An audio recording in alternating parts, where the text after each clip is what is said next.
there, Dr. Lepora here. Excited to continue our conversation on diversity, equity, and inclusion. And this one is about, what does equity have to do with it anyways? And the reason why I decided to create this message is because there are many leaders reaching out asking me, what is equity? And so I applaud them for asking the question. And the reason that is because a lot of people are throwing out buzzwords, diversity, equity, and inclusion. This is a great thing because of all these atrocious things that have been receiving higher levels of exposure in the news within the past year and more. And to me, it's very important to understand the difference of these concepts. Why is it important? Because it requires different tools, different steps in order to reach them as goals. And first and foremost, it requires an appreciation of these three elements individually, respectively, because they are different elements in order to make a difference. Awareness is that first phase, as we know, in any healthy transformation.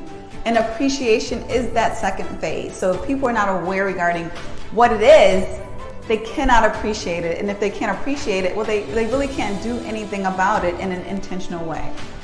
So let's just talk about the different definitions of all three and not just equity to provide clarity. So diversity is pretty much a diverse number being the operative word of people, of elements within your organization, within your environment. So diversity is purely talking about numbers. So whether you have, for example, 10% African American or 20% Indian or 5% Native American or whatever diverse category you want to use, we're talking about numbers when we're talking about diversity. So when you're talking about increasing diversity within your organization, you're talking about increasing the variety numerically of these respective represented groups.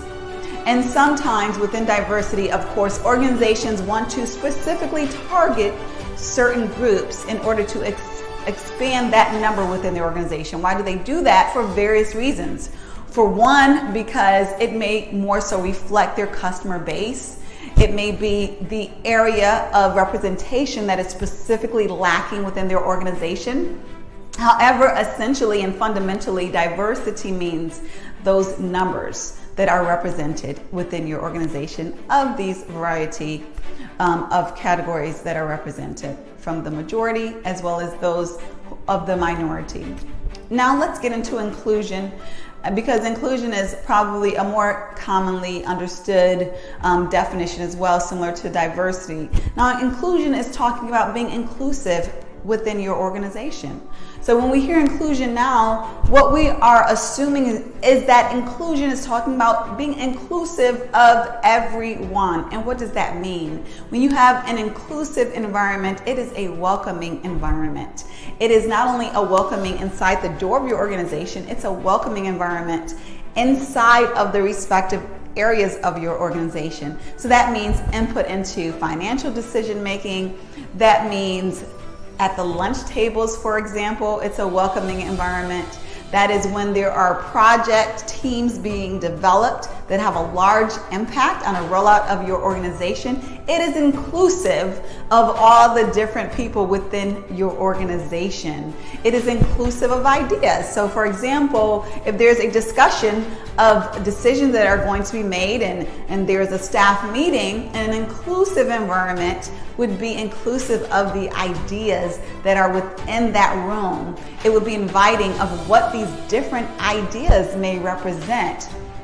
So an inclusive environment is one that is warm. It's one that is connected. So it's one that is opposite of what you would think of when you would think of a very cliquish environment, you know, where everyone has their little segments, little corners, and you really cannot penetrate those barriers, those barricades within each clique.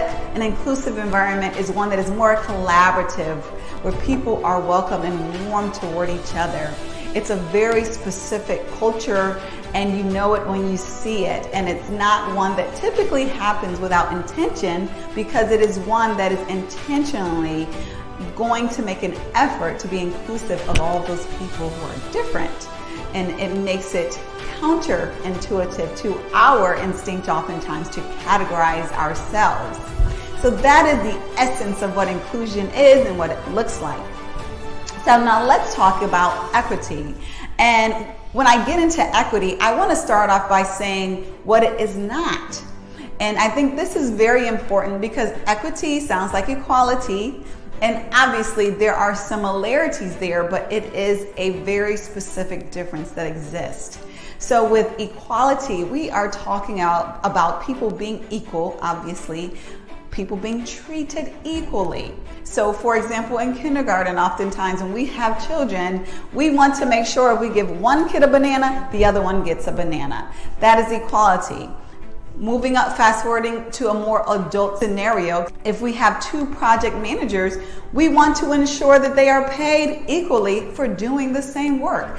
That is dealing with equality, a very important component, a very important concept and component of equity. Equity is taking it another step. What equity is saying specifically is that in order for us to ensure equality within our environment, we have to make equitable efforts. So what does that mean? That means if we have an organization, and I'm just using this randomly, not that it's a common scenario at all, but if we have an organization that, say for example, on the leadership board, it's 97% European American or white or whatever word you want to use, and it's 3% other, well, what we would want to say with that regard is, how do we make a more equitable environment on that leadership board? Well, one might say, well, let's just simply be fair in our promotions, in our succession planning, and treat everyone equally, and then they will rise in a distributed way to the top. Well, those who are proponents of an equitable environment would say, they will never be able to be equal if you are not making equitable efforts. And so that basically means supporting these underrepresented groups, these diverse groups, some call it minority groups, in a very specific way, giving even extra attention and effort in order to help them become equal. So it's not equal treatment. It is equitable treatment. It's basically extra attention, extra effort for those targeted underrepresented groups in order to create, ultimately, hopefully, an equal scenario, an equal situation. Because those organizations and individuals of that thought realize that it is going to be very hard to systemically change a cycle of where 97% of the leadership or of the organizational body is of one category. And in order to expedite that, or to even make it realistic, they put into place efforts that increase equity, that make it more equitable. What can those efforts look like? How can they manifest? Well, they can look like sponsorship programs where there are specific executive sponsors who are assigned to specific underrepresented groups.